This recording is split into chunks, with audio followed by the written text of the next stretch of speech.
Ce lundi 27 février, Olivier Delacroix était invité sur les ondes de Sud Radio. Pendant son passage dans Sud Radio Média, le présentateur de Dans les yeux d'Olivier a poussé un coup de gueule sur l'affaire Pierre Palmade, qualifiant Twitter de caniveau public. Olivier Delacroix fait son retour sur France 2 pour un numéro inédit de Dans les yeux d'Olivier diffusé ce lundi 27 février. Pour cette occasion, il était l'invité de Sud Radio Média.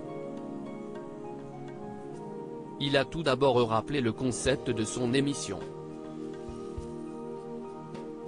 Il y a eu une règle depuis 11 ans que cette émission existe, si est que les témoignages sont des longs parcours. Mais on raconte aussi comment on s'en sort. Il y a une démarche de ces témoins de témoigner avant tout pour les autres, a-t-il souligné. Et de qualifier ce programme de lumineux et de très humain. Olivier Delacroix cache sur la société aujourd'hui. Dans la suite de l'entretien, Benjamin Glaise est revenu sur les moments forts du week-end, notamment l'ouverture du Salon de l'Agriculture à Paris, samedi 25 février. Le journaliste a ainsi évoqué la visite assez mouvementée d'Emmanuel Macron.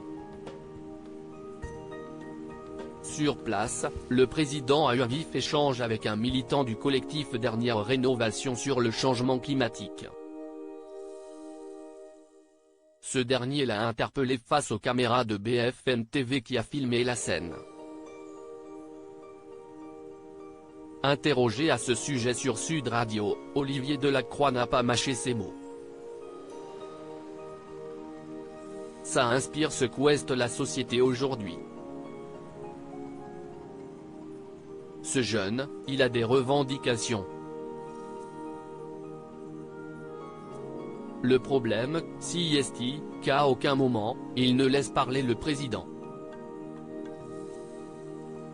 Il monopolise la parole, donc finalement, il renvoie à une image encore un peu hystérique, mais ce qui est notre société aujourd'hui, a-t-il dit. On veut encore lui écrabouiller la gueule et de poursuivre en évoquant l'affaire Pierre Palmade. Ce matin, Pierre Palmade a fait un AVC, et ça y est, il y a toute une partie de la toile, c'est caniveau public que son Twitter, qui crie au complot. On voudrait voir Pierre Palmade, la réussite, un mec qui avait de l'argent, qui était dans la lumière, beaucoup se régalent de le voir tomber, mais on veut encore lui écrabouiller la gueule. Cette société qu'il qualifie d'hystérique, il essaie de s'en protéger. Mais réellement, a-t-il insisté. Et de rappeler, je suis journaliste aujourd'hui, j'ai appris à l'école que mon métier était de ramener l'information au plus juste et de la redistribuer. À lire aussi affaire Pierre Palmade, la justice ordonne le placement en détention provisoire de l'humoriste.